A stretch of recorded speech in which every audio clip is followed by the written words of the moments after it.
What's up, everybody? We have a pretty packed stream for you today. According to an analyst over at Whitbush, Sony and Nintendo's exclusive strategy are broken and outdated. And all cards on the table, I tend to agree. Lousy, outdated relics. They'll probably hang you, buddy. As we know, Gearbox just sold off to Take-Two. Hopefully they found their forever home, but Embracer Group did retain Gearbox Publishing, which is different from the developer side, which Take-Two now owns. So to avoid the obvious confusion that would occur, Embracer is changing the name. Saber Interactive CEO thinks $70 games are a phase. I don't know. I believe if they think they can get away with it, they will. But let's get into his reasoning and see if he expands on this. All that with plenty more sprinkled throughout. Welcome to the Couch Consumer live stream.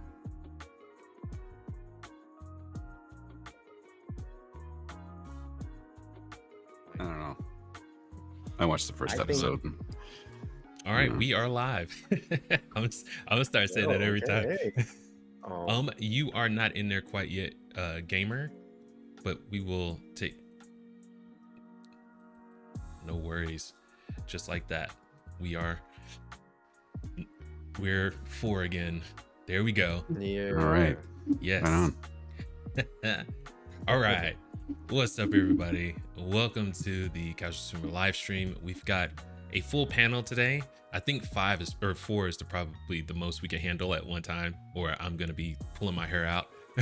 So I think 4 is a good solid number. You know, it takes up the screen pretty well. So I think I'm gonna leave it at that. But we've got Nas. He's coming in. I joined your live stream yesterday. And you were playing, what's the game? The Biomorph. It's a Metroidvania indie game. Yes, it's awesome. It looks amazing. And you voiced you said something yesterday. You were like, sometimes you lose track of whose voices are who, and you just hope that the audience forgets to. You can just I do. Yeah, because there's so many, and every single time you go to a new area, you meet new characters. I'm like, oh crap, what am I gonna pick now? Yes, it's hilarious. That's really fun. Funny. And we got Gamer. She's returning. She's a mainstay on the channel. Nas is too, but she is our Resident Evil walkthrough creator. And have you made one other than the main hall yet? Because that was the last one that I saw. I actually just did one that I think I'm in like the west area. Okay. Still. Like I did one that shows me going over to that other side, and then yesterday, like I blew my way through, I went to like the 3rd floor and about to blow things up and get my maiden medallion and everything. So very cool. That's yeah. Awesome. And then we've got J Bug. He's the other half of the Couch Consumers, and he's just getting back. He went out and got himself a career. Nice. Real estate. Yes, and so he's been missing for a little bit, never forgotten though. And so he's back on here, and he's making content too. If you noticed the last few videos going up of him, a short of Battlefield, and me and you talked about that. I want to say season 7 is the last one that they're gonna do for Battlefield. So that was sad news. I didn't even know about that. Yeah. Like, what? Yeah, I know. And then he's doing a playthrough of Dragon's Dogma 2, which is fantastic. It looks so good. Bro, I accidentally deleted my data, so I got to start all the way back over. Oh no! You gotta love that. But I gotta get back into this, man. It's been a while, and it's just trying to find that time. Balance between real estate and then doing this, so I'm dedicating more time to this now, so it's cool. Yeah, right on. So we've got a packed live stream for you guys today. And we have a visitor. Hey, baby. Oh, cutie patootie. Oh my goodness. Hello. Mines will be probably popping in soon too, so Well, I see a tail on Gamer's screen, so everybody's got visitors. Yeah, my co-host.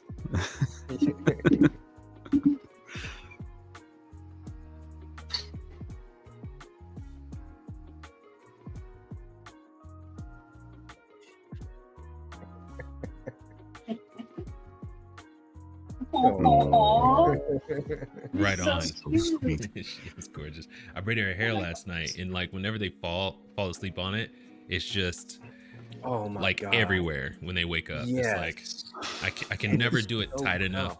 You do it too tight, and then it hurts their head, or you do it too loose, Mhm. it's just out by the time they wake up. Yeah. But Oh my god. That bed hair for real. yes. But let's get into this. I'm so sorry, guys. no worries. Oh, we no, like it. We apologize. like it when the little Those are- foxes come in. They're so cute. Yes, Those are nice Fox interruptions. Yeah, It's absolute true. sweetheart. Unlike this, Yeah. Oh, come That on. was cool too, though. if you could hear what he's saying. Oh, I'm there you just go. kidding. Sitting there giving us the what for, yeah. I know. He's Yeah. like, your attention is elsewhere. That is That's not okay. But so we got a chance to talk about this a little bit offline, but I don't know if you guys have seen the concept. It's more like a video, like not just the slides of, you know, pictures and stuff. It's a video of a concept art from the creator. I want to say visual director. Let me get her name so I have it right. I thought I was gonna write her name down. I didn't because I'm an idiot. Anyway, one of the visual directors. Oh, Spider-Man. it's Yuki Demers. Thank you. Oh my god. With I still have the save. article up. That's why.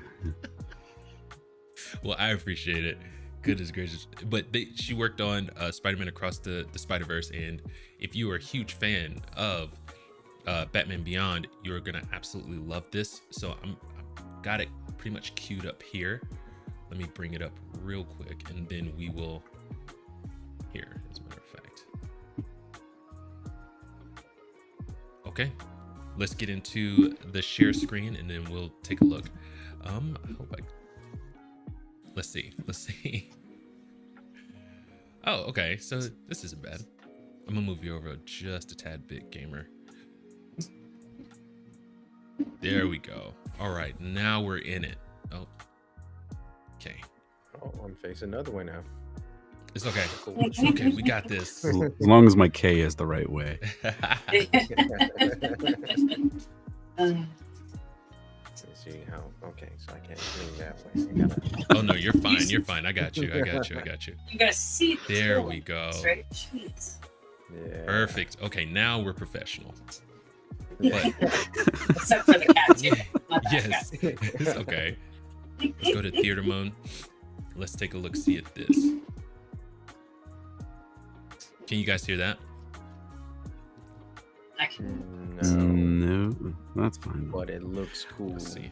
that. Do I have the? Looks amazing already. Yeah, it does have that Spider-Man kind of animation to it. I loved that they did that comic book style. Mm, there we go. Can you hear it now? No, but That's it's all it. good. I mean, it's just a visual test. And it, Yes, I mean, that That's aesthetic I awesome. think works for Batman. it does. It absolutely works for Batman. Oh my It's- gosh. So I don't think there's any question about whether or not it'll actually look like it fits. Yes. And I don't think there's any question about that. It's just, Yeah. well, there's not really, as far as I know, this is just a concept, right? There's no actual development going on. Mm-mm, This is just not put yet. out there to see how people would react to it, more or Yep. less. Oh yeah. Hmm. And so, like that back shot is one of my favorite ones, and then that drop, and then when Yeah. he starts, oh my gosh, this is so Yeah. ridiculously good. Oh my That's gosh. a good idea though, because they're doing like a teaser tester. Wow. And you can tell it's unfinished. You can tell it's just conceptual. You can tell Mhm. because there's a lot more work to But be it's done a on start it. though. Oh my gosh, it's Yeah. fucking gorgeous. This is how you drum up interest for it. Yes. I mean, And I remember, I can't remember, it might have been at a convention or something like that, but someone was saying that there is a massive audience, a hunger for Batman Beyond. Now, they were throwing out live action, but I think this would probably be a better fit, especially seeing it, you know, and all you have to do is find someone to voice that's, or maybe even get the original voice actor back for the movie. That would be crazy cool. Kind of That like would they be did cool. with X-Men '97. Mhm. Pretty much all the originals came back. Yeah. I have a problem with Wolverine's voice. He doesn't sound as good. I like the Wolverine from Wolverine vs. Hulk. That voice actor, I can't remember his name. I just looked him up like last week, but he is phenomenal. He sounds feral. He sounds so good as Wolverine. So I wish he would. Or David Hayter, I want to say, did Wolverine. Sometimes it's not so much the voice actor, but the direction that they're getting. I'll give you that one. So the voice actor might be able to might have a different idea in mind of what they want Wolverine to sound like, and the director's like, well, can you tone it down a little bit? Anytime I hear a voice actor or just actor in general who just seems kind of, I don't know, flat, I'm wondering, like, well, how much of this is what they're capable of versus what the direction they got from the director? That's a very good point. Yeah, because I mean, you will see like established movie actors, and you're like, man, that just didn't hit. I know they're a really good actor, but that was just not very good acting from them. Which is surprising. And turns out their direction was, off or something like that. They didn't have good direction. So yeah, totally get where you're coming from with that. Yeah, I think though DC should quit like Superman and all those things. They don't look too good to me. I think anything live action from DC right now needs to like tone it down. They should take this break and do animated series. Yes. And then wait to jump in. Yeah. Yes. The DC animated universe is pretty great. Yes. Compared to live action. I mean, Flashpoint Paradox, I loved watching that. So good. Yeah. And the writing was awesome. Yeah, compared especially to the live action stuff. And I think we talked about this a little bit last week, where, I mean, there's certain things that obviously you just can't do in live action. You have to, you have that problem of suspension of disbelief. Yeah. But you're a lot more lenient when it comes to something animated. Yes. Because you're used to being over the top with animation. Yeah. Right? For something like a superhero movie, it just goes hand in glove. So yeah, I'm with you, Jay. Just stick to animated for a while. Just put the live action stuff down. It's a freaking mess.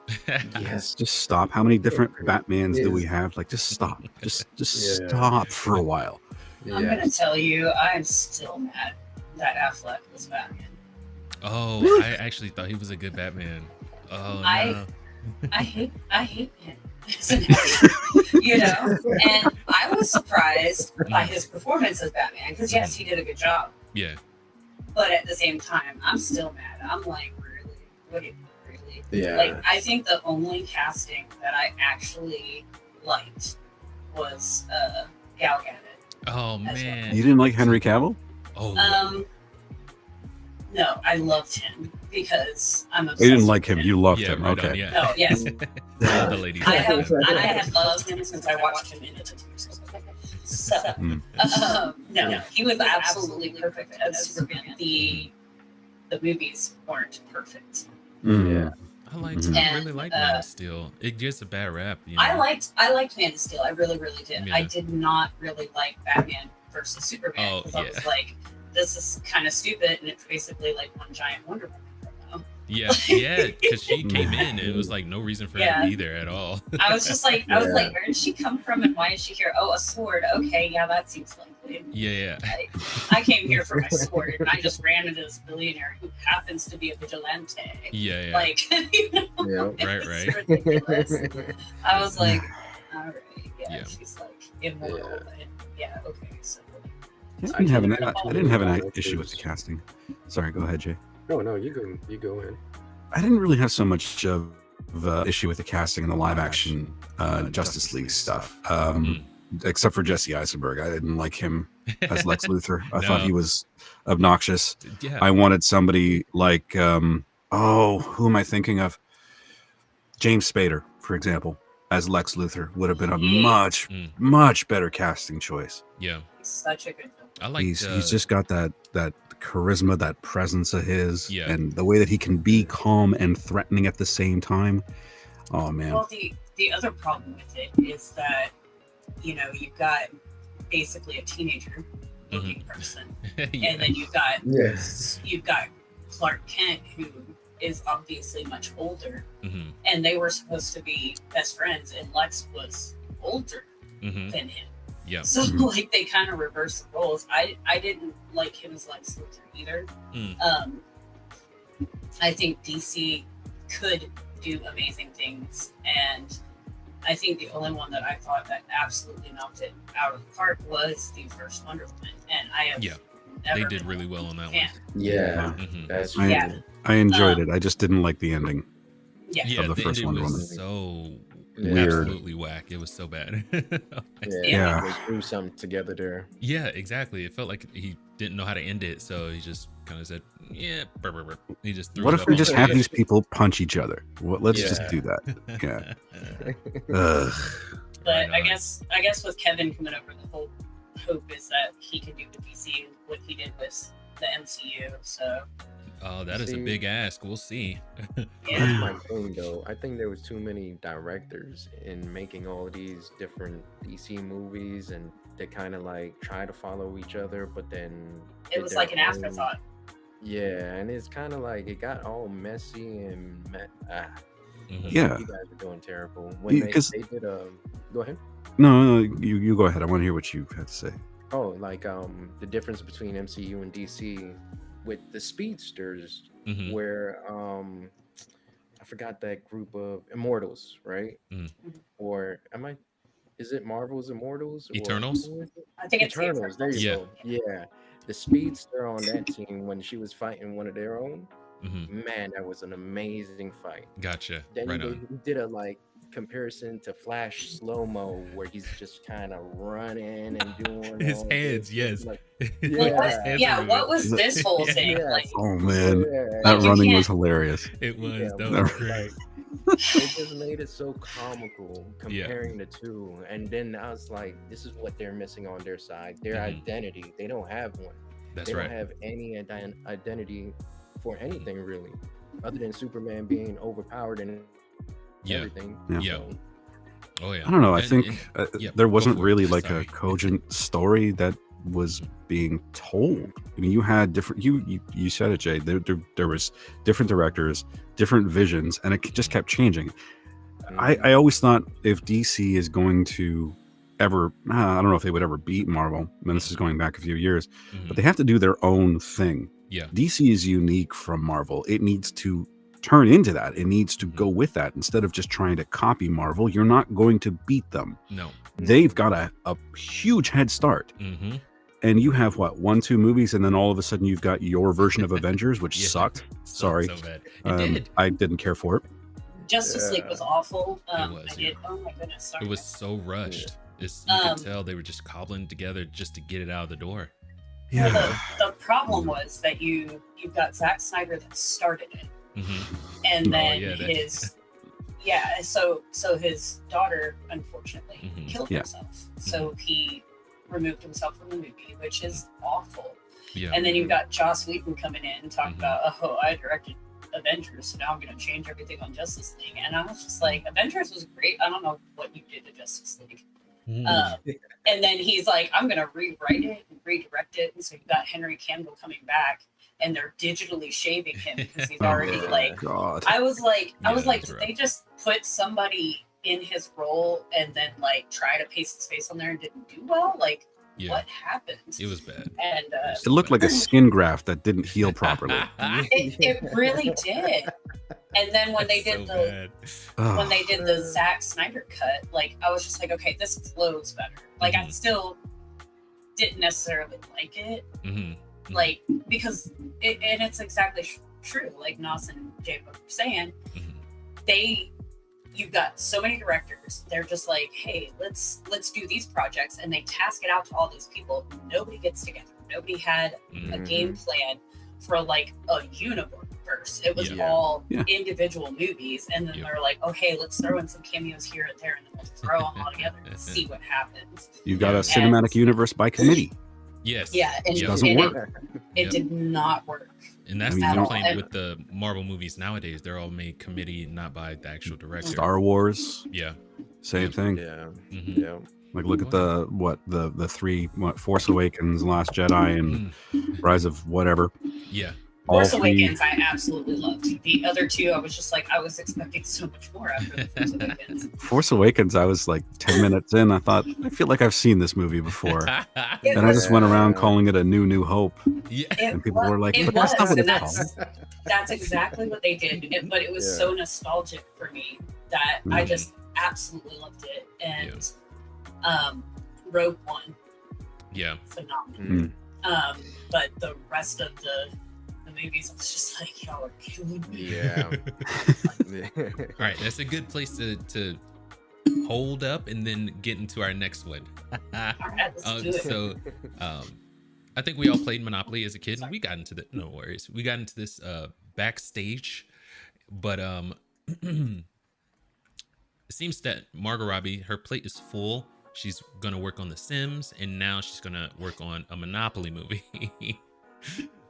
I'm not sure how this is gonna work out, but I mean, more power to her. She made a bunch of money. She, laughed all the way to the bank from the Barbie movie because she was a producer on that, and that made $1 billion. Good on her. But I'm not sure how well a Monopoly movie is gonna do. If you guys don't mind, let's take a look at the article real quick, and then we'll get your opinions on it. Yep. All right. So after taking on the plastic fantastic world of Barbie Land, producer Margot Robbie is heading to the rich terrain of Monopoly. Robbie's company Lucky Cap and her partners Tom Akerley and Josie McNamara are producing a live-action feature film based on the ubiquitous real estate-inspired board game. Hasbro Entertainment, the backers of Monopoly, will also produce. Lionsgate extended its development rights to the board game with this purchase of E1, which was completed in December 2023. According to the studio, Monopoly is the world's most popular board game brand with 99% of global awareness, which is nuts. It's available in more than 100 countries across the globe, selling nearly 500 million copies going back to 1935. Nuts. So I mean, it's a really recognizable brand. Not like 99% of the world know about Monopoly, which is nuts, man. It's so crazy. But do we maybe that's why there's so much anger in the world? It's true.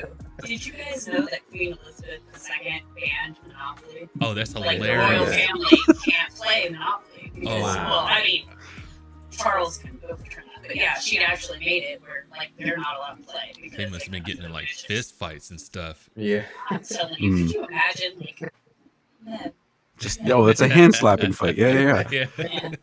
All the gloves going flying. Yep. They had to spend 20 minutes running at each other from opposite ends of the giant dinner table. That's and then... right. It is. I can't believe that. That's freaking awesome. Thank you, gamer. Holy crap. Our Resident History buff too, apparently. She also had a golden bee. What? A golden what? Really? Yeah, she had a custom made golden bee, and apparently, apparently like she did like the Wii Sports and stuff like that. It's right on. Awesome. I was just like, I could picture her just all like little Wii bowling. Yeah, oh my God, yes, so cute. Right on. Won't play Monopoly, but she'll play Wii Sports. Right? Yeah. Smart. Yeah, I mean, smart. Monopoly has destroyed families. Oh yeah. Oh man, my kids wanted to play Monopoly, and I just looked at them and I said, "No, you don't. You do not want to play Monopoly because I know some people let their kids win. I'm not one of those people. If you want to win, you got to earn it because this world does not give you anything for free." That is hilarious. That's how my family is. Nice. You're my spirit animal, I think. That's how my family is. I can't do that with my kiddos, I wish I could, but I can't. My daughter cracked me up because she's a social worker. Mm-hmm. And she was talking about like with her kids, they were playing games, and she was just like, "I'm not gonna let them win." She was like, "You know how we grew up? They got rooted." I was just laughing. I was like, "That's like the best thing I've ever heard." Yeah. No mercy. That's right. It's like they got rooted. That's good stuff. Awesome. Okay. Holy crap. Turn it into a life lesson. Yes. So we've got some history from Gamer, and then we know that people might be fighting coming out of the movie theater after this one. So, more power to her. I don't know if this is a good idea, bad idea, but leave it in the comments what you think. We're going to move on to our last, I guess, kind of auxiliary, just kind of get the blood pumping a little bit before we get into our actual stories for today. But our last one is a IDW. They came out with their smash hit, The Last Ronin, and Kevin Eastman came back to help put that together, which was great. And now we have a game in development from Black Forest Games, I want to say. Yes, which is owned by THQ Nordic, which is owned by Embracer. So whether that's coming out or not, we don't know. As my bashing of Embracer group, I'll leave it there. Anyway, Embracer's having some trouble. Yes, big trouble, big trouble. But we have a movie that's coming out. I can't remember the studio. I want to say it's Paramount. Paramount's the one that's going to be putting this together. An R-rated live-action Last Ronin movie or series. I don't think they've elaborated on that so much. But let me bring up this. Here we go. Whoopsies. Let's get it going. What? Oh, never mind. Sorry.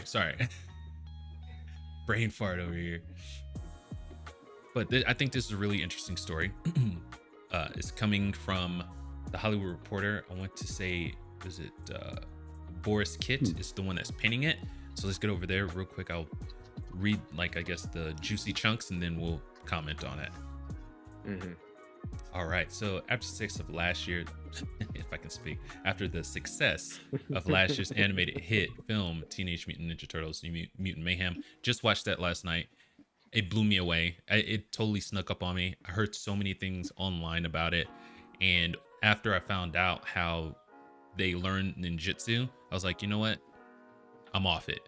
But my son wanted to watch it because he's a Ninja Turtle fan too. So we watched it. Blew me away. It was amazing.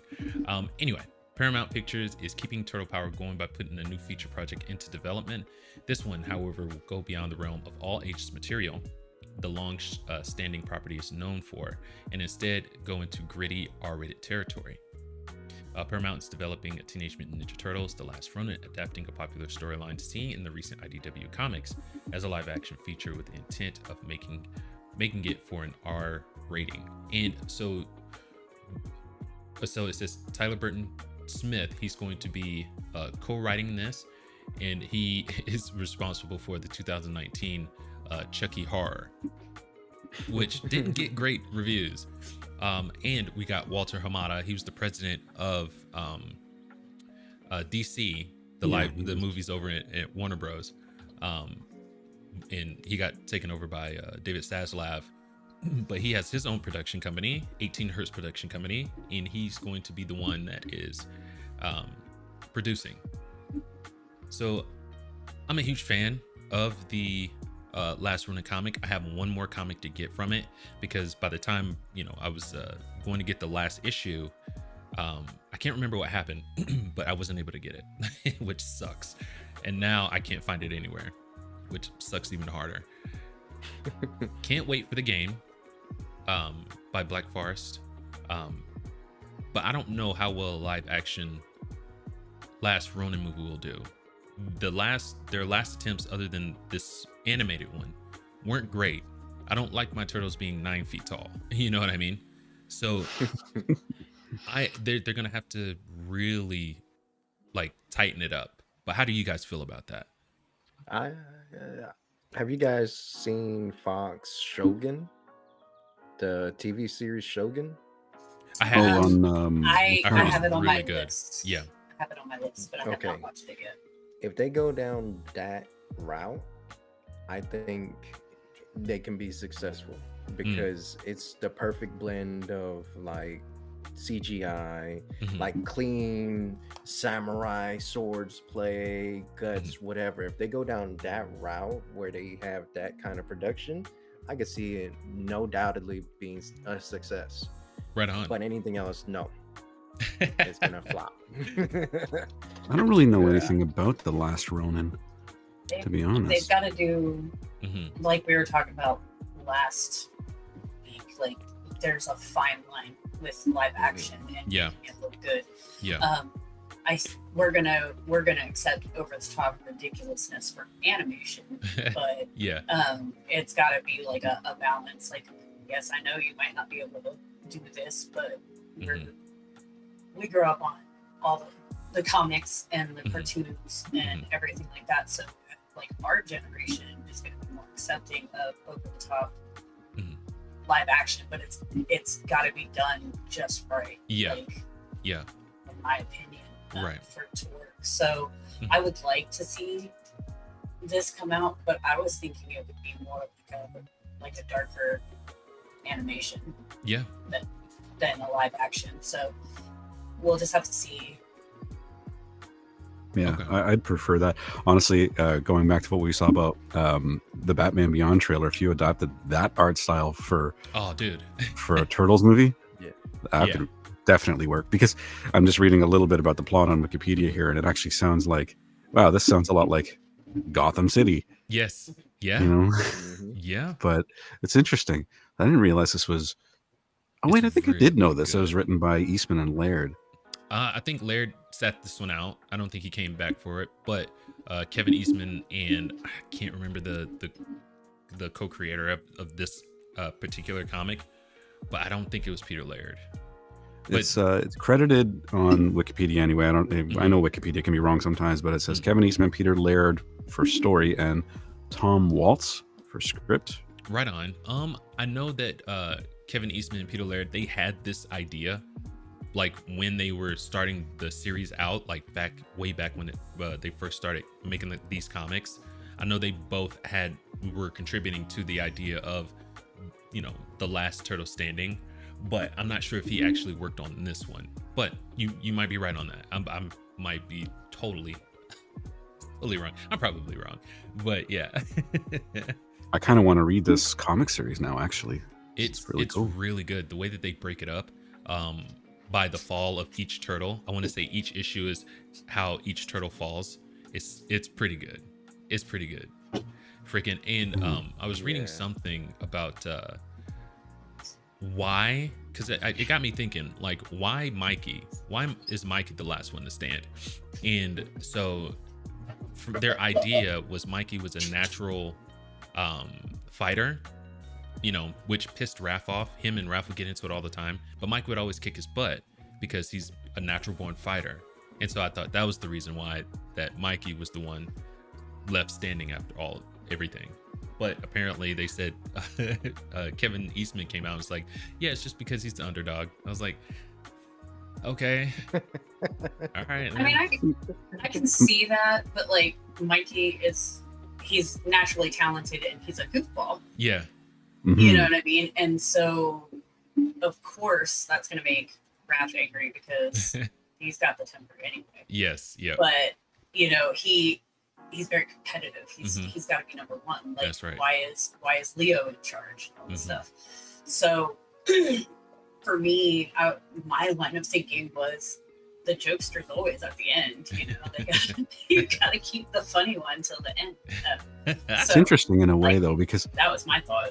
Considering like the dark nature of the story, at least from the sounds of it, and you've got a goofball that's made it all the way to the end, and you'll get this. My experience with Teenage Mutant Ninja Turtles was the movies and the cartoons. I didn't read any of the comics.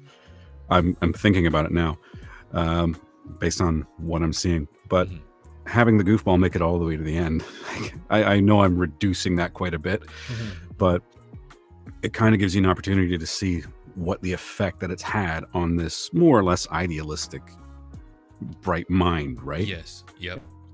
And you get the damage and all of the weight that everything that happened has put on him. So you see the contrast between what he was and now what he's become. Yes. You could have done that with Raph, but Raph was already kind of like pissed off anyway. So it's like, how much room is there? You could have also done it with Leonardo. Yes. And have him deal with the weight of letting everybody down. Yes. And seeing what that turns him into. Yeah. So I honestly think they really could have kind of done this with anybody, but Michelangelo, in that sense, just showing the progression from one state to the other, really makes the most sense. Oh yeah. Yeah. I wanted to say something along that line, but you beat me to it. So.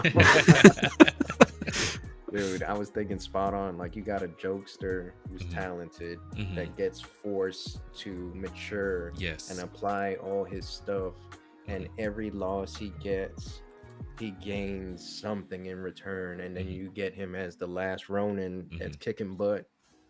Oh, like, yeah. Nas said it way better. Yeah. So. Yeah.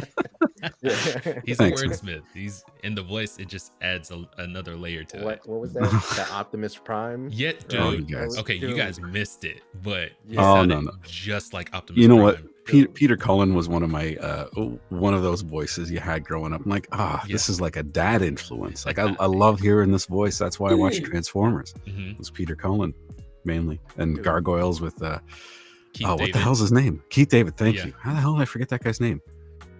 He hasn't been in a lot of stuff lately, and we need a Gargoyles movie before he, passes on. We need a Gargoyles movie before he passes on. We need that. Yeah. Goodness gracious. Animated. Do it animated. Animated, Yeah. And bring back Jonathan Frakes as Xanatos. I love that villain. He was such a good villain. Calm, collected. He always was like one step or two steps ahead. Always. Yeah, he's freaking like awesome. an evil Tony Stark. Yes. What? Perfect. Good night. Holy crap. Freaking nuts. All right. So I think that's a good place to stop. Let's move into our yes. Nas. Yes. Can you please say it in the Optimus Prime voice God. time? Dude, you gotta give it to everybody. That thing was spot on. Come on now. Don't press him. Yeah. Okay. Okay. All right. I'll save it. I'll save it for the end. Gotta keep people watching, right? That's true. That's gonna be perfect. All right. So one of our main stories is a web analyst or security analyst at Wedbush. I'm not even familiar with that. Michael Patchter. He had this to say about Sony and Nintendo. Let's get into the article. I have it already highlighted, so we won't have to waste too much time finding it. But let's get into that real quick. All right, so using it from Pocket because it's a lot easier to navigate. But according to Patchter, Sony and Nintendo are still following an outdated model that worked up until the mid-2000s, but doesn't make financial sense anymore. The Nintendo model and the Sony model of proprietary titles on proprietary platforms is the wrong model. It's a broken model, Patchter said. Supporting your content by managing the distribution on your platform is like a movie studio owning a chain of movie theaters, and the only way you can watch their movie is in their theaters. So I have to agree with that. But I am more a proponent of playing all games on all platforms. And there's not a lot of money to be made. If you did that, someone would still kind of rise to the top and, get all the money, I feel like. But how do we feel about that? Do you think Patchner's right? Do you think there is another model that we could follow? And I know, Nas, we talked about this last time, and Gamer, timed exclusives. That's probably the best way to do it at this point. But any more thoughts on that? To expand upon it? Sorry. If they were okay, so Nintendo is very like me. It's mine. Like, don't play with my stuff. So I don't see Nintendo loosening the reins. I mean, that's how we got PlayStation. Like they couldn't even work with Sony to make their console, and so thus the PlayStation was born. But I would like to see Nintendo stuff on other consoles, like soft modding my Xbox, original Xbox, and playing Super Mario World on that. Do you know how phenomenal that was? And that's like my favorite game. And don't say that or Nintendo will come after you. Yeah, that's right. What was that? Nintendo? Yes, Min Blendo or whatever. Super Lario World. Super Lario World. Yeah, you know, it's all under the creative genius. Don't start with me, Nintendo. I know about copyright law and fair use and all that other stuff. Don't make me come at you with my elbows. Wait, like the royal family, gloves flying. Yeah. Lost my train of thought. I think you were on throwing them bows. You broke me. So Nintendo they don't share their toys. So I think, you know, if we're gonna talk about that, fat chance. Right. I think that you do have to have exclusives, like as far as money goes, to bring people to your hardware. That's the whole thing that is keeping Sony and Xbox going, is that they have those exclusives. But I also believe that if you want to play Horizon Forbidden West on your Xbox, it's been like 2 years. Why don't we give you that? Yeah, you know what I mean? Like it's moved to PC, so really, why won't you give it to them? You've made all the sales that you're going to make so far. All that giving that timed exclusive to another console is doing is bringing you more money. Exactly. Yes. Very great point. Yep. How about a trade? Yes. Yeah. You know, like, we'll trade you one of our exclusives for one of yours. I know, right? Yeah. Could you imagine Halo, and I will give you this. God of War. I don't know about, right? I don't know about newer Yes. Halo, but yeah, I'm not so sure anybody on PlayStation would want to play the newer Halo games, because I understand that the story kind of got a little all over the place with them constantly retconning themselves. I'm sure that they did, but like they did a lot of retcon where they you know, which for people that don't know, it's like, you know, retroactively changing it, you know. So they are going back and changing the story. So something people might know, okay, on Young Sheldon, like it was always on The Big Bang Theory, it was always he walked in on his dad on spring break cheating on his mother. Oof, that's tough. With a blonde woman. And so on this season of the show, since the last season, it was like one of the only things that they'd never addressed. Yeah. And it ended up that it was his mom wearing a wig. That's hilarious. So they have saved this character that they built up as like a good, wholesome, loving character that you could relate to on Young Sheldon. Yeah. And kind of rewritten what you got on The Big Bang Theory about it. So I see a lot of that happening with Halo from what I've heard, and I'm just like, what? Just it recontextualizes everything, and not necessarily in a way that you appreciate. Yeah. I'm not a big Halo player, but I know like a lot of people are like, Halo this, Halo that. So I wouldn't mind being able to play Halo on PlayStation. You know. Yeah. I'd like to play it.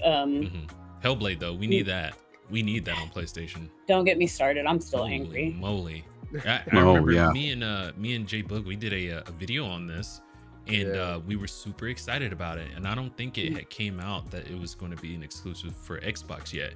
And so we were like, oh, we're super excited for this and all this and all that. And then I got to play it. It was great. So and then I know the first one or the second one. Yeah. Senua's Sacrifice. No. Yeah. So when we talked, you hadn't gotten through it yet. So you finished it?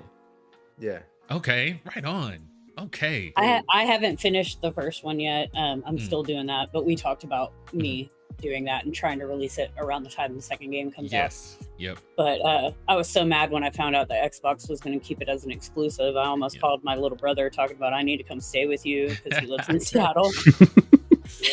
Just so we can play this game. It's like, I need a spot for a no, because I was like, where's Xbox for you? Like, where's Microsoft's headquarters from where you live? Like, There's like a lot of PlayStation games for me that had me foaming at the mouth, because I was like, man, why can't we get some bangers like that?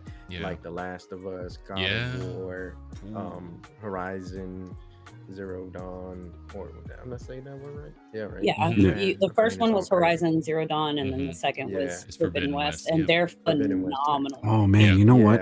A great time to introduce a cross-platform Last of Us or moving to Xbox would have been at the start of the show. Yeah, dude, you're right. That would have been awesome. Oh, dude, yeah. Or, I haven't had a chance to watch it.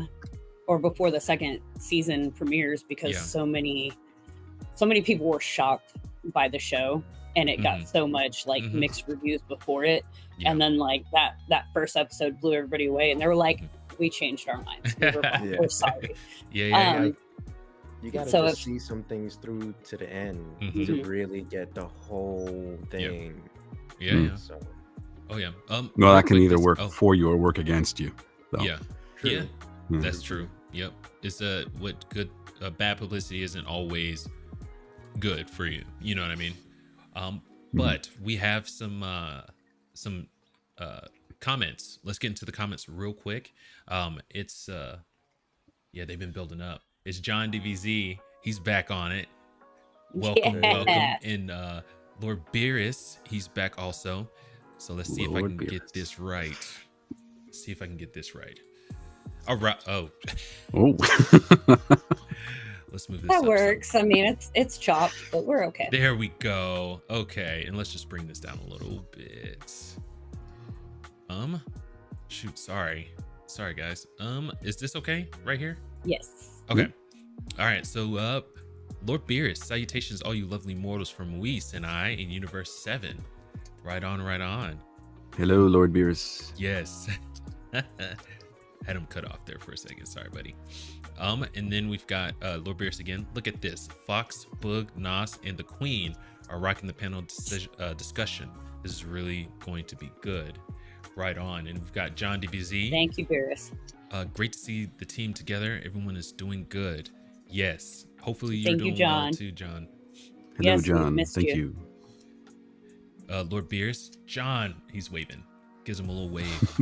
Baby Fox and Pepe Le Pew Tail on Geek Screen. Pepe Le Pew, one of my favorite characters, dude, from Looney Tunes. Oh, he's so great. So great, yeah. It does feel like he does that to me every time. He'll come by and just whack the tail. Pepe Le Pew was awesome. Pepe Le Pew was that awesome, unflappable character. Yes. He's uncancelable. Yeah. You can't tear him down. No. He's just like, for sure. He don't care. He'll just he's like, I'm a lover, bro. Leave me alone. Lord Beerus again with the Batman Beyond fire emoji. Yeah, it is fire. Absolute fire.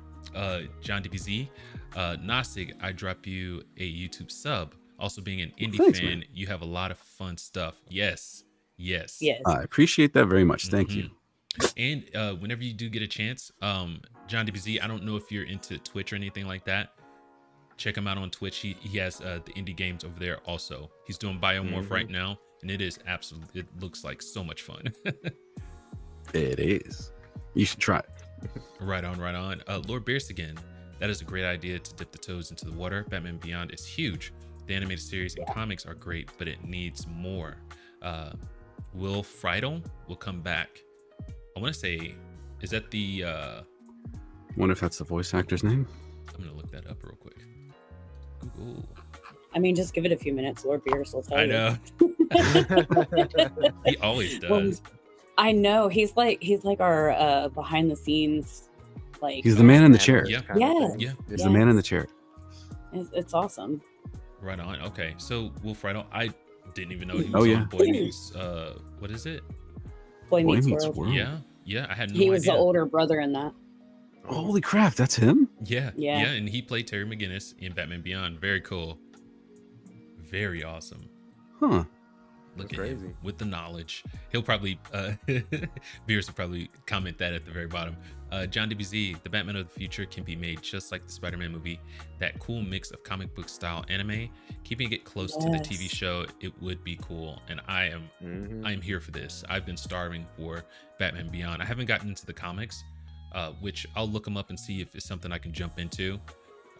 But for right now, more animated stuff.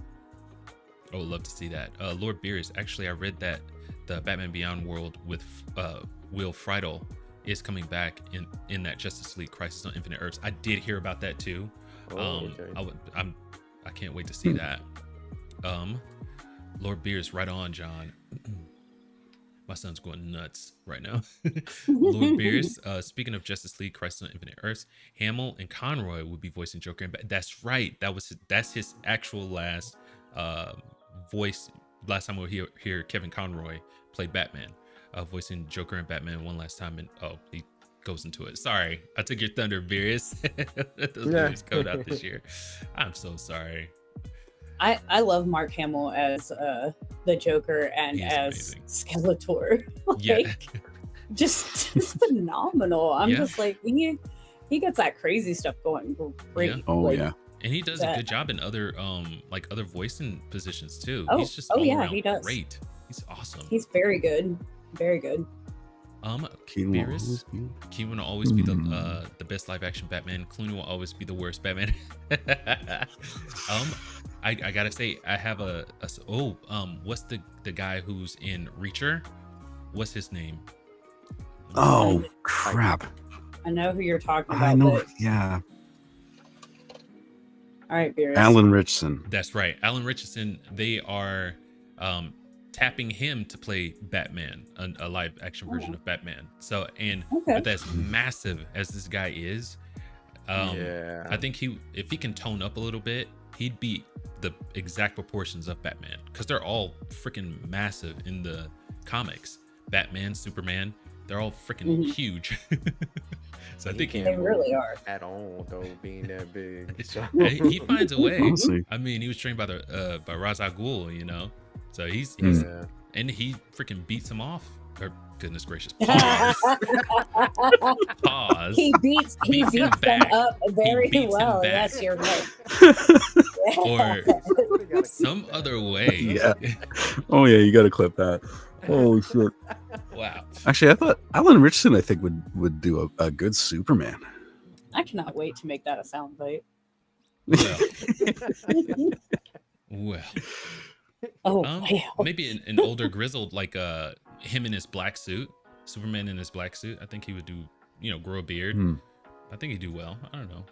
I'm not sure. I don't know about the beard.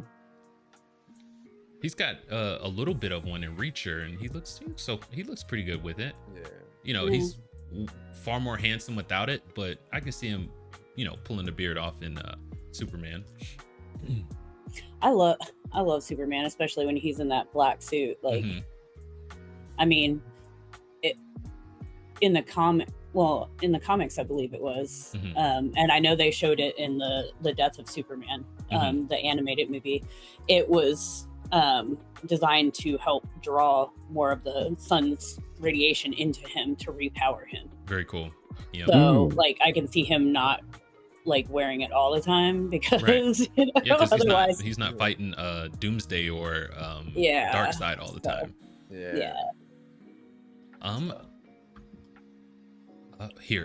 Lord Beerus, that's a great idea, Nas. He would have been a good Luthor, and that was your comment on James Spader. Have Ultron as Lex Luthor. Oh man, he's phenomenal in everything I've ever seen him in. Yeah, very convincing. Oh my gosh, freaking in Wolf with him and Jack Nicholson, so good. Oh my gosh. Oh man, I forgot about that movie. It's so good. I was like, wait, what are you talking about? Yeah. I just remembered too. All right, John DBZ, we're about halfway through. Beerus, you can watch them now. Part 1 and 2 are out already. I am not sure which one that's referring to. Let's see. Lord Beerus, I've seen part 1. I will be watching the others when Bulma gets them. I love it, staying in character. Beerus again. There were talks about a live action Batman Beyond movie, but the Flash movie absolutely destroyed that idea. Keaton would make the perfect old Bruce Wayne for Batman Beyond, and you're not joking. That right there is the perfect for live action. Yes, if they were going to do it live action. I'm not a fan of live action for DC anymore, but that would be. I mean, you could just have him as a voice role. Yeah. because I mean, That'd be good too. unfortunately, Kevin Conroy, Right. rest in peace. Yeah. Lord Beerus, skin graft that didn't heal properly. Love that. I felt so bad for saying that. It did. It was so bad. John DBZ, Legends of Tomorrow TV show was the best and closest to doing a great job. The episode of Earth X was fun.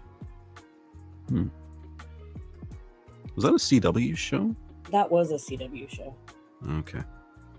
Oh yeah. Because like what they did was they took the original Black Canary and moved her over there, and she became White Canary and all that other stuff. And then our boy Superman from Superman Returns was one of the heroes on that show. Which it tickled Brandon me pink Routh? when they had him come back. Tickle me pink. I think it was the last crossover that they did before they ended Arrow, and they actually had him in his suit, and he was Superman from another world, and I was like, Yeah. yes. So I did not like Arrow, but Lord Beers, again, a Monopoly movie. What next? A Mousetrap or Uno movie? No originality, and this is true. They got to latch on to what? Go for it. Sorry. I came up with a list of movies that I want to see them make with Margot Robbie in it. That's part of the Hasbro Cinematic Universe now, because that's what I'm calling it. I want to see Margot Robbie's Battleship. Or no. Here we go. Yeah. That would actually. Margot Robbie's Boggle. Oh my gosh, yes. I want to see Boggle or Frogger or Guess Who or Hungry Hippos or Yahtzee. I want to see Margot Robbie's Clue. Or Guess Who. I like that. We have that at the house, and we love playing. The kids absolutely love it. We'll go through it 20 Risk. times. Risk. Do Risk, and you'll have a movie that never ends. Or Ladders. I'm telling you. Take it back, Next- like way back. Candyland, whatever. It's just so many I things. can see the Candyland one. Candyland would make sense, yeah. You hear that, Lionsgate, right? Tune in next week so that we can give you more ideas. Yes. Yep. And that'll be a And segment all they on can take itself. all the credit for it because I don't want my name attached to I it. know. We'll give you the pitch next week. There you go. All right, John DBZ, what do you think how well the Venom 3 and a new Spider-Man will do? I think they'll do just as well as they've done. Venom 3 is one of the main anti-heroes in the Spider-Man universe. I think it'll do, relatively well. And then Spider-Man, especially where they left off with No Way Home, I think it'll do really well. But what No do Way you guys Home think about broke that? me. Oh, No Way Home broke me, man. How so? Because it was just so heartbreaking. it was. Yeah. I'm glad they took that leap, though. You can't have no consequences, It was, but they did so well with it. And then, like, to show his selflessness and his love by doing that, Peter it Parker was just to amazing. a T. Yeah. Mm-hmm. That's why everybody loves Spider-Man. And I really loved it. And I was just like, no, I need more. So, we'll have to see. Like, I loved the Amazing Spider-Man movies as well. Like, I mean, just I haven't That's not found something you hear every day. Yeah. Well, I really did. I love the actor. I love Andrew, how they did it. I can't remember. Andrew Garfield. Yeah. The first Spider-Man movie was way better than the second one, obviously, in my opinion. But I really loved them. I liked what he brought to Spider-Man and the character and everything like that. And he's got like a lot of heart. I liked that they had instead of Mary Jane, they went ahead and brought in, his other Stacey, great love, Gwen Stacy, and all that stuff. And so I don't know. I've always loved the Spider-Man movies. I've always been like, whatever you put out there, I'm gonna check out. Yeah. So I would love to see that. I was glad that Sony loosened the reins a little and let Disney and Marvel come in and help them because Morbius. come on. We know what it looks like without Marvel influence. We get Morbius, or we get What are you talking about? Madam Web was a great movie.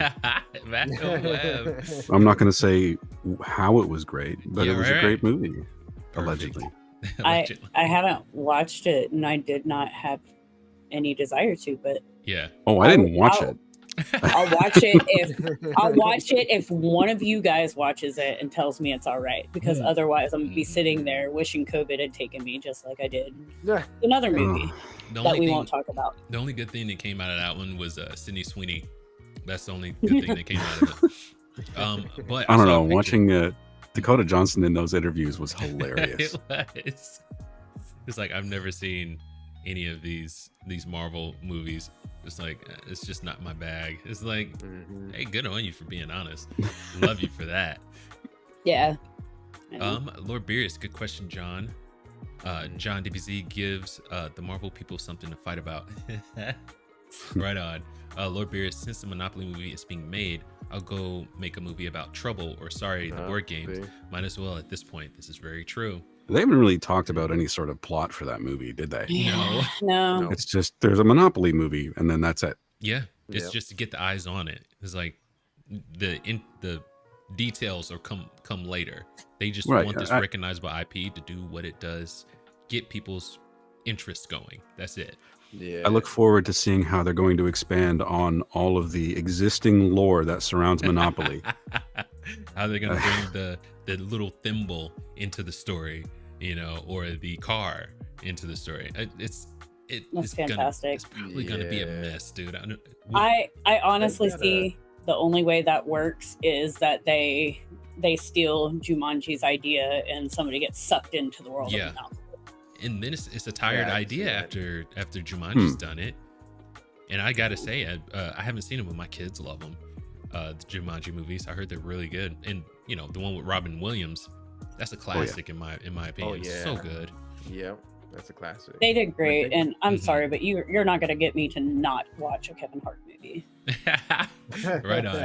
Right on. He gotta keep that vibe though. Yes, him and The Rock have such good chemistry, dude. It's nuts. Oh my god, they're hilarious. Have you watched Central Intelligence yet? Yes, it's so good. They're walking out of the building. It's like, what car are we taking? He throws a grenade up under it. Not that one. That's awesome. It was great. Yeah. That's hilarious though. All right, John. He's good, dude. John DBZ, that clip will show you what they can do with Samurai Warriors type game into show. Are we talking about the Batman Beyond clip? Maybe. John DBZ, elaborate on that, and we'll get back to that comment. Lord Beerus, Raph is gangsta of the Turtles. He is. He's a hothead, but you love him for that. Can I ask you guys something? Yeah. About Teenage Mutant Ninja Turtles. Did you find that over the years, your appreciation for some characters sort of increased? Yes. Like I remember when I was a kid, I loved Michelangelo from the cartoon. He was just great. I didn't really like Raph because he always seemed like he was angry. Yeah. But as time's gone by, I'm like, I actually kind of like Donatello and Leonardo more. Right on. Now. You guys... Raph was always my favorite because we had the same temperament and fought just as much. Yeah. I was a very rough and tumble kid. Like people were catching my hands left and right, and it didn't matter. It didn't matter that I'm the size of an ankle biter chihuahua. Like you did something that made me mad, and I was coming after you. Biting ankles, knees, whatever I could reach. And so like and my mom used to always be like, "There's my baby." She would watch Turtles with me. She would watch the new Turtles movies with me. I had a wonderful family. Yeah. And so like she'd always just be like, that's you. And we would laugh and laugh and laugh. But it was true. And like as I got older, I'm like, I love Donatello. Like he's such a bad A, he's so cool. He can fight but he's like smart. Yes. And very thoughtful. Yeah. Yes. And so like I felt like I related more to him as I got older and calmer because people don't catch my hands left and right anymore. But I still have that side that's like Ralph where like I can explode, but I'm like Leo and calm down just as quickly. Like I'm just Mikey's like, calm down, man. No, just go with the flow. I'm not that zen, bro. But I can definitely go from Raph to Michelangelo in like so fast that people are like, okay, which personality am I speaking with now? Right on. But you know, I think part of that's just being a woman. I identify more with Leonardo, and I loved him from the beginning because his color is blue, and I love blue growing up. But my appreciation for Raph and Michelangelo has gotten better. I rewatched the 1980s movie, and seeing Raph have to battle his inner demons, his anger, that right there, it made me appreciate his character more, because he has his own problems that he's going through, on top of trying to be an important piece to the team, you know. And Michelangelo, I really love him because he's so unserious, but I guess the last Ronin has a little bit of added to that a little bit. It's like him being able to rise to the occasion when he has to, you know. So even though he's a jokester, he has the ability to become a great warrior, you know. So that's what it is for me. But J-Book. Yeah, go. So like Nas said, different parts of my life I tended to go towards different turtles. So Leo was first. Then it was, I want to say Mikey, because I'm a goofball myself, you know that, and I like messing around. And then Raph. Donnie never really stuck with him, so but right now it's Mikey for sure. In my life right now, Mikey's like, yeah, man, chill out. As far as long as I've known you, you've been a Mikey, dude. Yeah. Michelangelo. Michelangelo is one of my favorites because of how he is. Like, even the new movies. Yeah. He knows how to have a good time. He does. Mikey is what made those movies for me. I was just like, that was me too. 100% agreed. I 100% agree with that. Fox has a certain Ninja Turtle anime he doesn't like, where Raph is the leader. Oh. You're like, dude, interesting. I hate that. Okay. So that was gosh, I need to get better at doing this, but that was before I actually saw it. I saw it and I was like, you know what? It's tight, right? It's tight. Yes. Exactly. Yeah. Bro, I was telling you that whole animation. I was like, bro, you can't miss out on it. What's it called? I was like, I want to say New Mutants or something like that. Yeah, it's still, I think it's something along the lines like that. Nickelodeon ended up producing it, but it has like animations in there, so they're like really doing ninjutsu, and they have their own different powers. I think Raph, he has like old hand, the mystic powers. And that fight with Shredder, I like the ones with the. I'm gonna need to check this out. Where's it at? Teenage Mutant. New Mutants. Like, it's a new one. Just look up Shredder versus like the new Turtles. Man, that thing is sick. I remember growing up, like, I had, you know, okay, so I have two little sisters, but I didn't grow up with them. I didn't live with them until I was 15. So I was always with my brother, and I had to do everything that he had. So, you know, I was more of... It's Rise of the Teenage Mutant Ninja Turtles. Sorry, but go ahead. Go ahead. Okay. Awesome. But I played with more, like, boy toys than I did, like, you know, Barbies were just my hostages. They were the damsels to be rescued by the rest of your adults. You know, like, you should have seen like my G.I. Joes killing Ken. It was great. But I was like obsessed with the Ninja Turtles growing up. I had like Ninja Turtle everything and Superman and Supergirl and all that stuff. So I mean, I love the Ninja Turtles, so I'm gonna watch whatever that is. So this one, it's like, if you like anime, then you will enjoy that. If you don't, then you probably won't. It's pretty good. It's still a good look. Yeah, definitely give it a shot. Don't be like me, who's like, I don't like it. It's different. Raph's the leader. Raph can never be the leader. Blah blah blah. They made it work. It's really one other thing before we move on. But there's, I remember, I think it was called Batman versus the Teenage Mutant Ninja Turtles. Yeah, I got that movie on YouTube. Yes.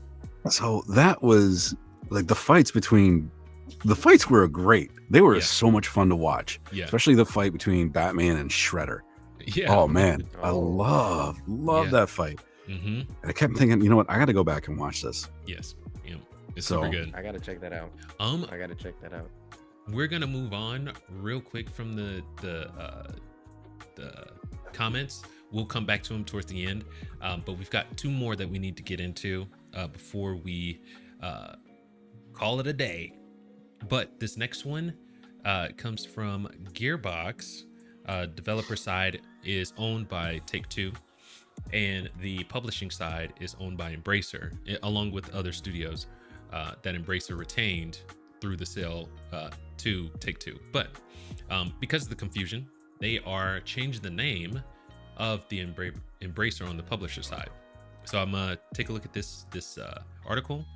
We'll read through it real quick and then get comments on it. All right, so last month, Embracer Group sold off Gearbox software to Take-Two Interactive. The move came after months of rumors and after several other Embracer-owned studios that similarly been sold or even shut down completely. Thanks, Embracer. While Take-Two now owns the Borderlands developer, it did not acquire Gearbox Publishing, which will remain part of Embracer. Since that has the potential to get a little confusing, Gearbox Publishing has announced that it will be rebranding the company under the name Arc Games. In a statement on Twitter, Arc Games talked about the games it published in the past while teasing plans for the future. And so here's the quote. We're the same team of passionate gamers that brought you many beloved franchises, including the Remnant series, which I heard was really good, Have a Nice Death, Star Trek Online, and Neverwinter. And we can't wait to bring you even more exciting titles like Gigantic Rampage Edition, Hyperlight Breaker, and more soon to be announced games for 2025 and beyond. The statement reads. So, with knowing that and knowing Embracer's track record, you don't have to get that last part, but what do we think about this name change from not Embracer, but Gearbox? Yeah, you hate it? I'm a big Gearbox fan. I love Borderlands. I love all that is Gearbox, and then just them dismantling. I think that essence will be gone. Yeah, it's kind of like 404 when they were doing, I think 484 or 848, some kind of Halo rendition. Oh, 343? Dissolved. Yes. 343. There you go. They dissolved and things just got all hectic, and I was like, they lost their essence. Yeah. And I think the same thing is gonna happen here. And me and my son actually played Rampage before in the past. Not enough traction happened. They ended up taking off the game. He hated it because they did that. Yeah. Getting wind that they actually turned it back on and making additions to it. I'm about to go and tell him when we're done, hey, let's jump back on there. Because I have like a friend that actually is playing the game. So I'm like, okay, it must be live right now. So I'm going to go check that out and see what kind of quality they have there and things like that. But I don't like it. That's my take. I don't care. Right I don't like it. Right on. We don't like change. You guys need to stop. Yes. Is basically what we're saying. And we're gonna tag you all. And if you don't watch this, I'm gonna be throwing hands. I don't like change that ends up making a product that's worse for consumers. Yes. I don't like that kind of change. Right on. That's fair. That's 100% fair. That's exactly right. Yeah. Most of the time, that's what happens, though. Right. Oh, yeah. Yeah. I mean, what's good for the business isn't always good for consumers. However, they try to spin it. Yes. Because there's a lot of spin, but I don't know. I mean, this is the publisher side, right? So I don't know if they're going to develop any games under the Arc Games title, or if they're just going to be publishing and helping out other developers. Because I think that article says that they were involved in the Triple I initiative, which is which is a game showcase for indies. Some indies, not all, like just a select group. So, I mean, if you're going to help indie games, great. I'm all for that. Yeah. I think indie games need a hell of a lot more attention because it'll help people get off of their fix of AAA and the constant freaking disappointment with that crap. So, and it might help the studios out, because if they're not, putting these big budgets towards AAA, putting them towards indie, you have lower risk that, if an indie doesn't do well, you didn't lose out on a bunch of money. Like if Alan Wake 2 doesn't make its budget back, you're looking at, maybe shutting the doors at your studio, So that is a good idea. I think they all these, instead of going towards live services, because all they see are, dollar bills, put more effort towards your indie section, and, just make good games there. There's nothing wrong with a AA game, or 1A game, or an indie. There's nothing wrong with it. Yeah. It doesn't need to be AAA. And like the Alan Wake 2, we talked about it before. Like the budget was extremely low, and look how amazing that is. Yeah. And they've got it. It's not like they don't have some big name actors in there. Yeah. And I think there's a lot of ways that budgets and production costs can be cut on AAA games, which we've talked about before.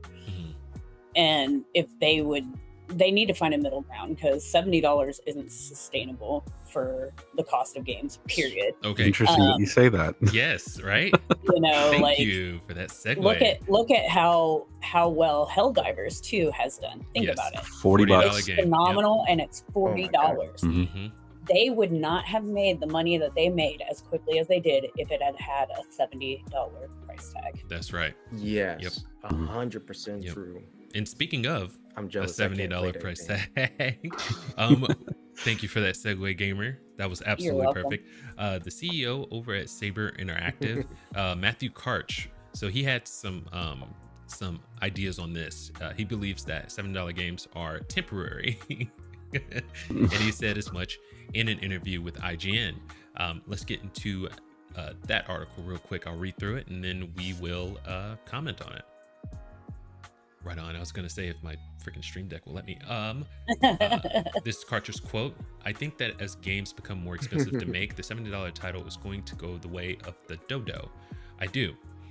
I just don't think it's sustainable. Look, you remember the hype for Cyberpunk 2077, which I think actually ultimately performed okay after, the bugs and things were taken out of it. But when the expectations are so high and so much money is put into one title, it's hugely risky for the company that's doing it. What if it fails? You remember what happened when Ubisoft a couple years ago, all their titles slipped out of the year, and then all of a sudden they were in an entirely different place. It's hard to recover from that. I think the market is going to shift to development, which is not necessarily lower quality, but there's going to be an emphasis on trying to find ways to reduce costs. And I 100% agree with this. 100%. How's he defining what's a low quality game though? Right. Like, what does that mean to him? A lower quality just means like graphically lower quality? Because I don't know. I read this article and I thought, well, I don't agree with him.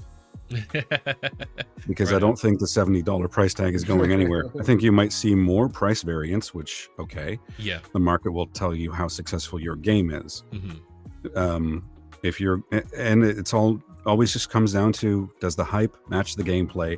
Does that match the price point? Right. If Cyberpunk had delivered to consumers what they promised, what they said they would, and they kept it at the price point that they did, nobody would really be complaining about the price nearly as much as they did, because it failed to meet expectations. Same with Starfield, same with Redfall, same with all these other games that fell flat because they sucked. Yes, very blunt. Which is true. You've got to keep, like, I don't know what he's talking about the quality. Like, I mean, you've got to have that playability. You've got to, you're not going to want to play and have like a bunch of bugs or lags or anything like that. And I'm sorry, but we've seen like indies, like Nos has. We've seen stuff like that look like AAA games. Yes. You've got these like Hellblade, the original one.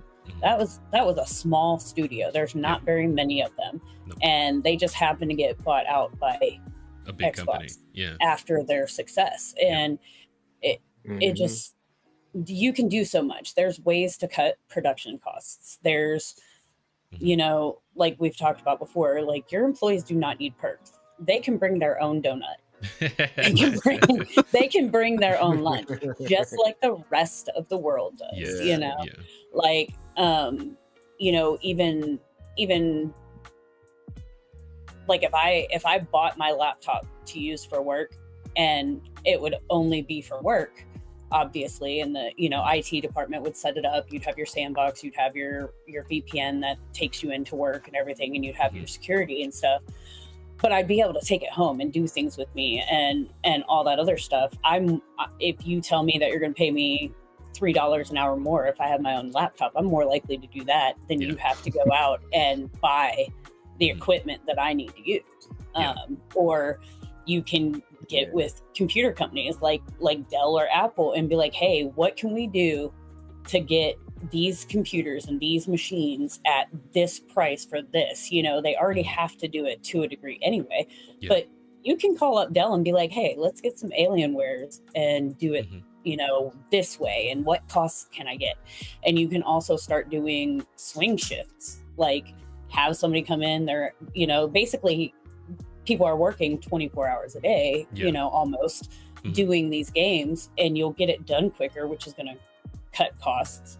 But instead of having this huge team of everybody working on so much stuff together, you could have sections and smaller teams and get more done.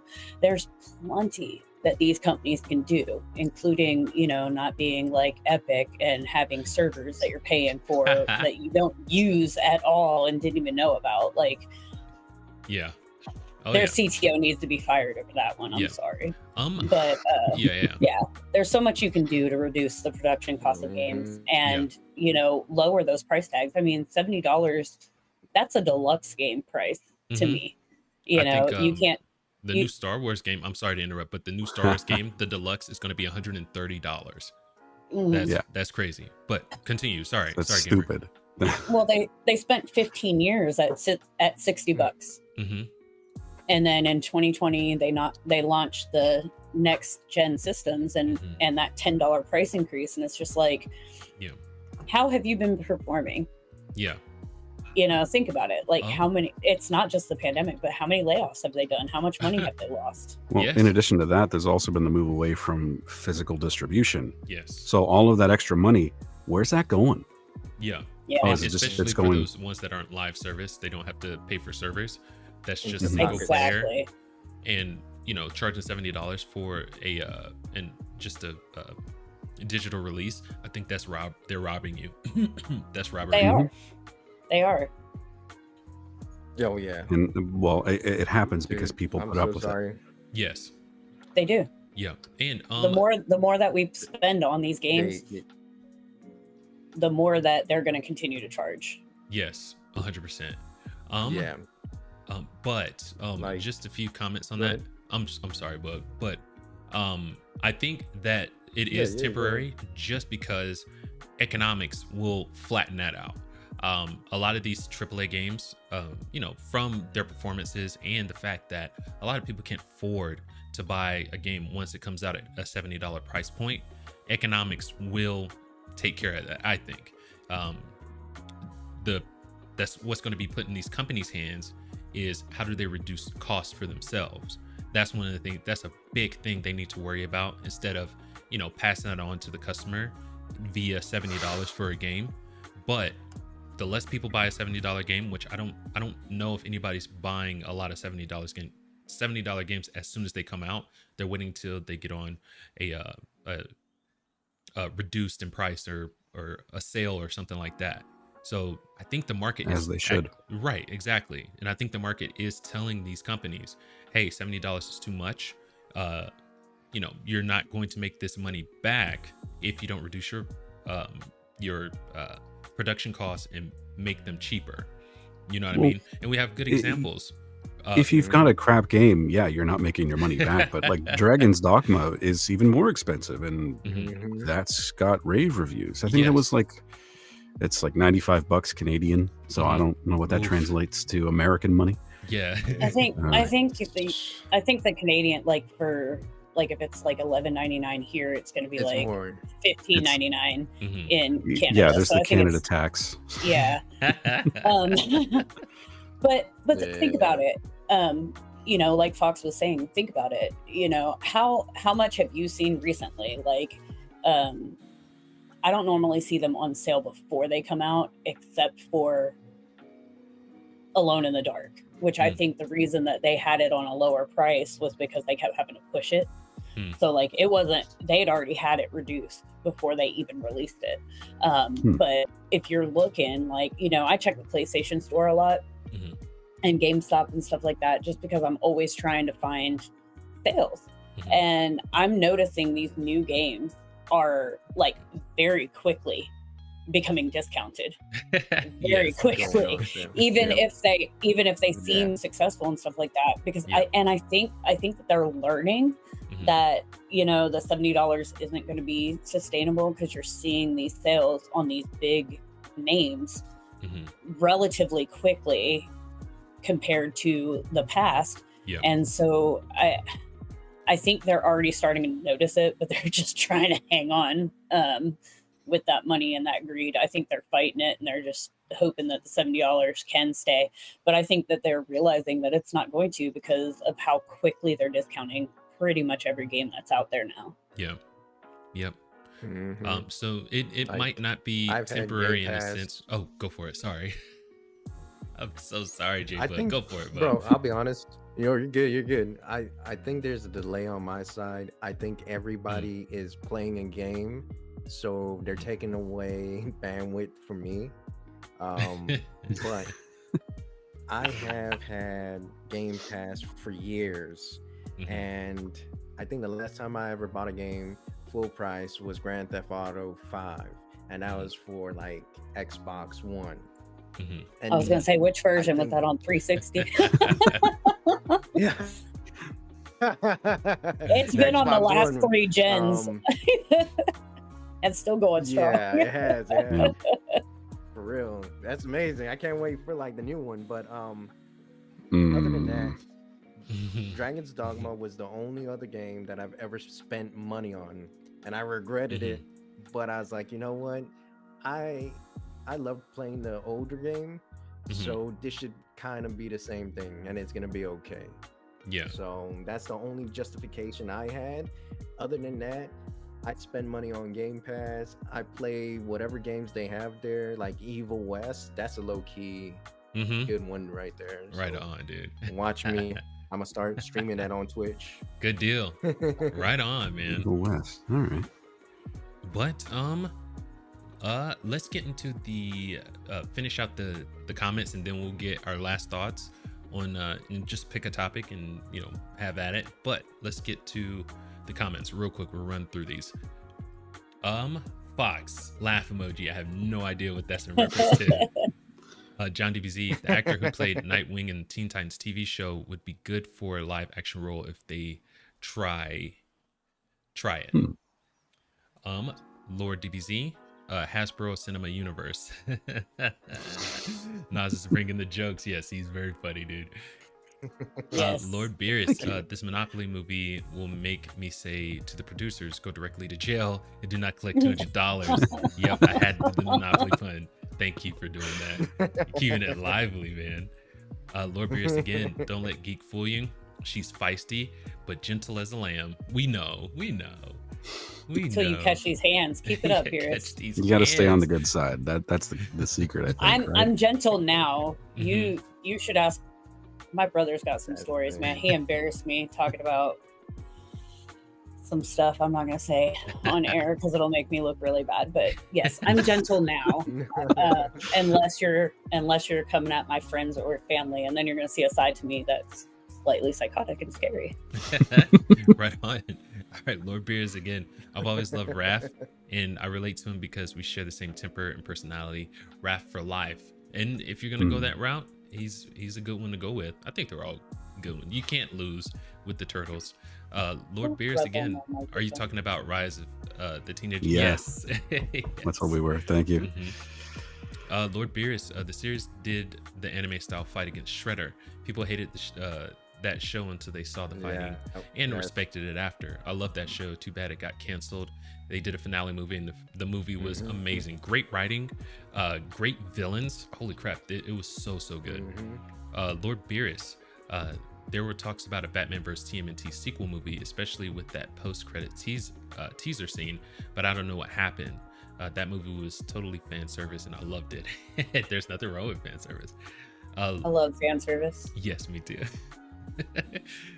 Lord Beerus, for those curious, Rise of the TMNT final movie they did was against the Krang. Yes, they even introduced Casey Jones, which was great in that movie, but in a new way. No spoilers, but think of a popular X-Men character. Oh, there are a lot of popular X-Men characters, Beerus. Come on now. Right on. Lord Beerus again, $130 for a game. Oh, I got words, but they ain't family friendly, so I'll keep it quiet. Just saying they're living foul and bougie. Yes, 100%. I know. Lord Beerus again, I ain't afraid of you. I'm destroyer god. You shut your face hole. We'll talk later. I'm coming for you, Beerus. All right. And real quick, thank you, John DBZ, and thank you, Lord Beerus, for commenting. You keep it lively over here. Thank you so much. For the panel. Thank you very much. Any final thoughts? Or any final thoughts on the stories that we discussed today? No, I'm not. They really need to get rid of that $70 stuff. Yes, we've been preaching this for like 3 months now. Yes, since we started. Yeah, pretty much. The live stream, but also, I don't understand the. Hang on, wait, is it? HCU, the Hasbro Cinematic Universe. that's coming about. Like I don't see it working unless they do something like, he either the character like has this dream and like Uncle Money Penny Bags, whatever it is, with his monocle comes up in 1940 talking about stuff. Let's go rob some people, Rent is $300 and it's 1946. Exactly. It's like not doing anything wrong, but let's go rob these people. It's either gonna be like, it's gonna be like a dream or like a Jumanji thing, and I don't know how it's gonna work, but it's kind of. It could be about moving on up. You start out at Baltic Avenue and you move on up to Park Place. It could be. Maybe I don't know. I'm curious. Moneybags shows a young up and comer how to make money, how to steal the legal way. Yeah. Or it could be him and then growing up into his empire. I don't know. It could be a commentary on capitalism and greed. Right on. Speaking of Animal Crossings, because I'm a proponent of capitalism, but it can go unfettered and turn real nasty, But I don't mind. I would love to hear another side of commentary on capitalism. Go for it. Heck yeah, that'd be a movie I'd watch. I don't mind capitalism. What I mind is that there's capitalism, and then there's like sinful greed. Yeah, 100%. That wraps around everybody's hearts, and they lose sight of, okay, well, I want to make this much money. I just want to be able to buy my family a nice house and live comfortably and pay all the bills and do this and that. Well, I need a bigger house. I need a Tesla, and I need a Porsche and a Ferrari and all this other stuff. And so you're seeing that in the video game industry now, where think about it, like in through the 90s, the 80s and 90s, we've had 2 decades of just sheer joy. Yeah. Making games for the joy of it, making games for gamers to play. Yeah. And then you get into Xbox deciding to do Xbox Live, and I'm not bashing Xbox, don't get me wrong, but they do Xbox Live, and suddenly they're just like, oh, microtransactions and this and that and yada yada yada, and you're just seeing all this greed now instead of the fan service. Like that's one thing, like we spoke about God of War giving us that. Like God of War gave us that free DLC for Christmas. What an amazing thank you to fans. Yeah. You know what I mean? Like, but you don't see that stuff happening anymore, and it's just really sad. Yeah. Like, oh yeah, 100%. So capitalism, great. I don't mind it, but it's don't lose sight of your why. Yeah. It's the unchecked capitalism that there's a problem with. Exactly. Yeah. And not coming in and making it eloquent. Yes, always. I don't know why you guys keep saying I'm good with words. You are. Words are hard. They are for me. They are. I got scrambled eggs for brains, man. They are for me for sure. But that's honestly, I agree with everything that you guys have said as far as the greed aspect of it.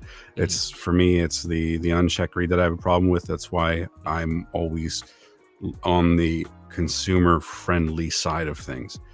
I actually, no, I don't want to pitch this, but a video that I'm working on is just addressing to gamers that you've got alternatives to this sort of abusive situation that we've all sort of been trained into. Yeah. That we're going to just accept what's ever in the $70 per game trough. And I say trough because a lot of these games, that's where they belong. But there are so many games out there. There are so many games that, and I'm just going to say you in general to everybody, that you haven't played, that are worth exploring. Retro games, indie games, past AAA games, which, you can buy for like $20-30 right now that maybe you missed out on. You can still go back and get entertainment out of that.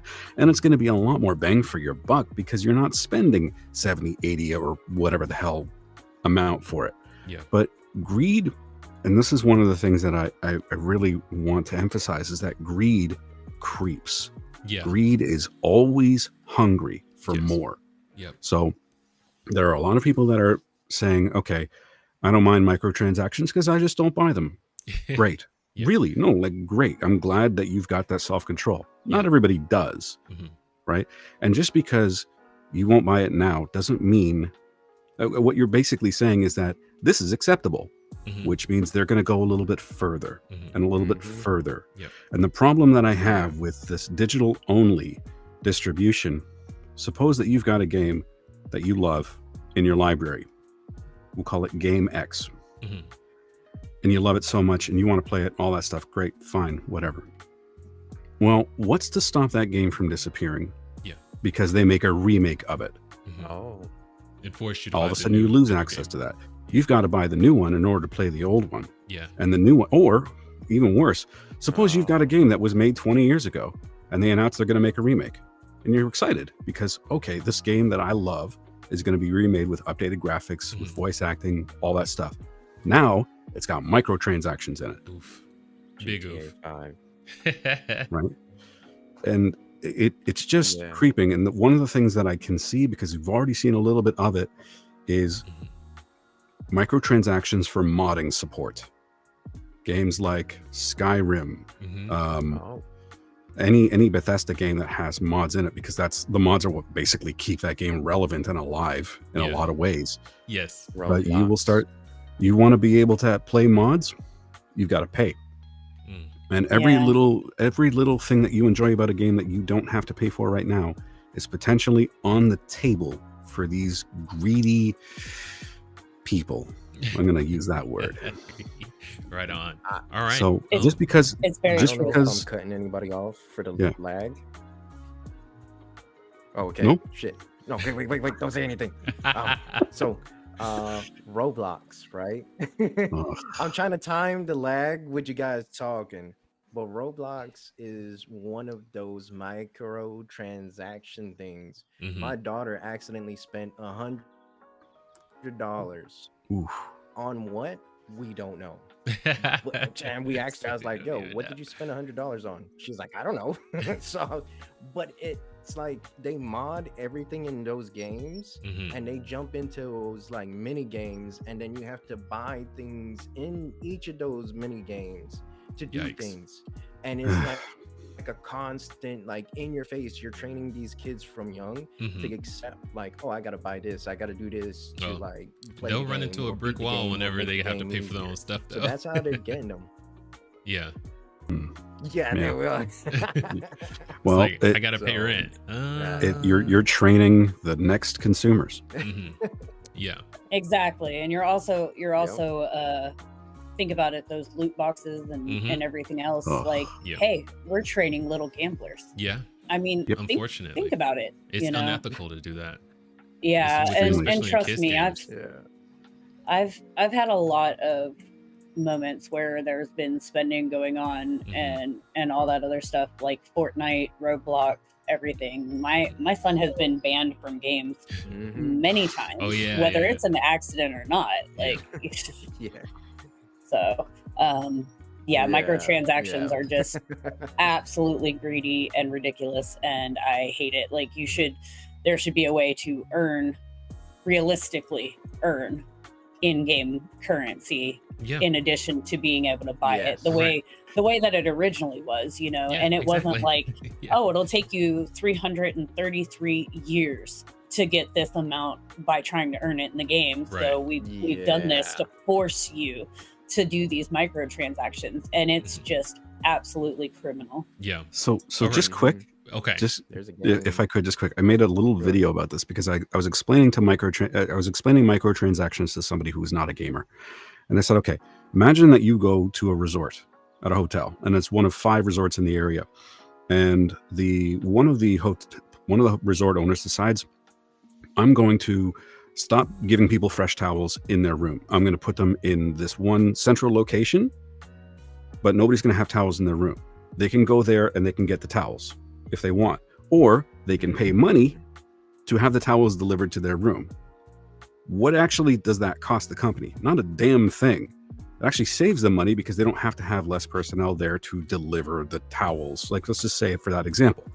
So all of a sudden that hotel owner starts making more money, and the other 4 hotel owners are like, well, why don't we do this? And then everybody went along with it because nobody seemed to mind, because everybody's still having a good time. But then it's just a matter before the next thing. Maybe you don't have toiletries. Maybe you don't have a coffee maker in your hotel room. And next thing you know, you're paying exactly the same money for something that's been gradually stripped down to the bare minimum. Anything else that you want to enjoy, you got to pay over top for that. Airlines. Yeah.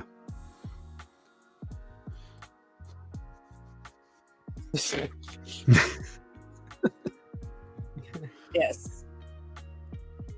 All right. And and little Foxette came in to get you. She's adorable. Oh my goodness. You're so cute. Of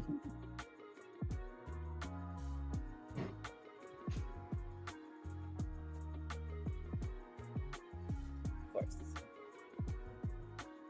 All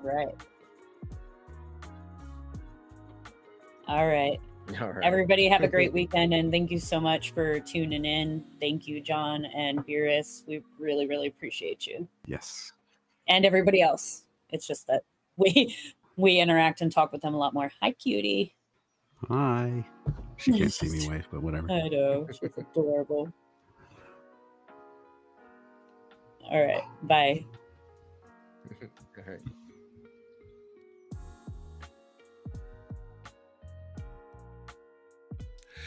First and foremost, I want to thank our panel for showing up. They did a fantastic job. Always lively conversations. They do a really good job. Perspectives are always different and impactful. Much appreciated. Secondly, you can contact us on our socials and buy me a coffee. That link is still in there if you want to donate to the channel. As far as for GamerGeek and Nosig's information, you can find that in the description. Pay them a visit. Really interesting stuff that they're doing. Nos, he live streams, he has a schedule on the Switch. You can follow that. Always a good time on his page. And if you are into the Resident Evil walkthroughs, GamerGeek has got you covered on that. But with all that being said, thank you guys for stopping by. Much appreciated. And until the next time, keep it casual. Peace. Yes, beautiful.